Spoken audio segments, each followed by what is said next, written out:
who is so thank you for this, Sophie. Now I have about 8 stereotypes or myths, whatever you want to call them, to discuss. If you've got one, then drop it down below. What one really winds you up? So in no particular order, let's get on with this. So the first one that I would like to discuss is that disabled people don't get paid.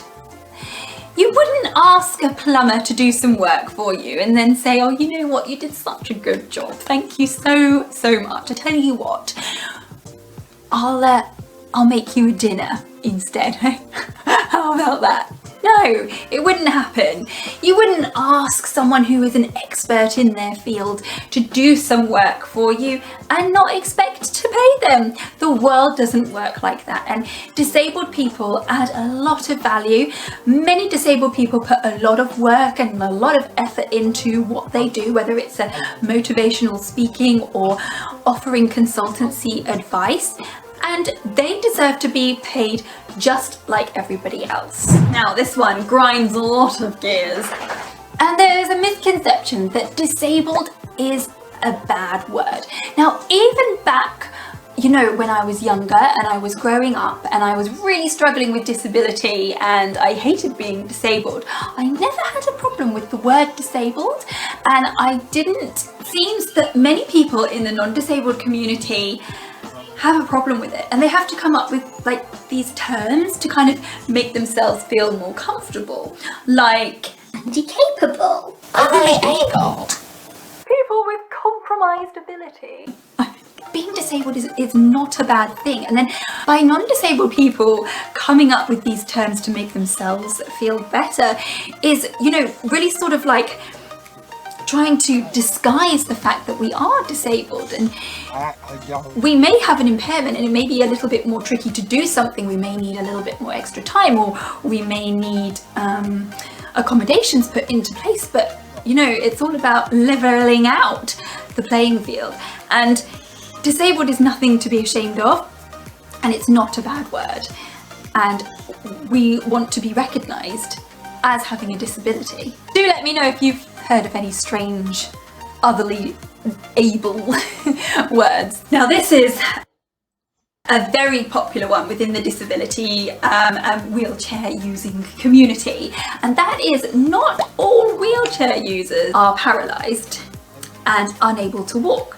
People with spinal cord injuries. We've done a whole video on this, outlining this whole subject, so if you haven't seen it, go and check that out because it's quite educational. And you know, again, it wasn't until I started doing my work online that I realized that this was a thing, that people are so narrow-minded that they think all wheelchair users can't walk. I mean, I've always accepted the fact that there are ambulatory wheelchair users, but it just makes me feel really sick that people would think that someone is faking it for like attention or something. It's just, I hate it. So this needs to be left. We need to leave this behind and move on. You know what? If you've got 90-year-old Doris, right, who is going out to Marks and Spencer for the day, and she's walking around and she's struggling because her hips are giving up and her knees are giving up. You know, the daughter-in-law puts Doris in a wheelchair. No one bats an eyelid. Doris gets up to get in the car or walk a few steps. That's okay. But if a 21-year-old was to do that, completely different story. So you know what? Disability doesn't discriminate, people do. Which actually leads on really nicely to my next point. Disability has no age limit.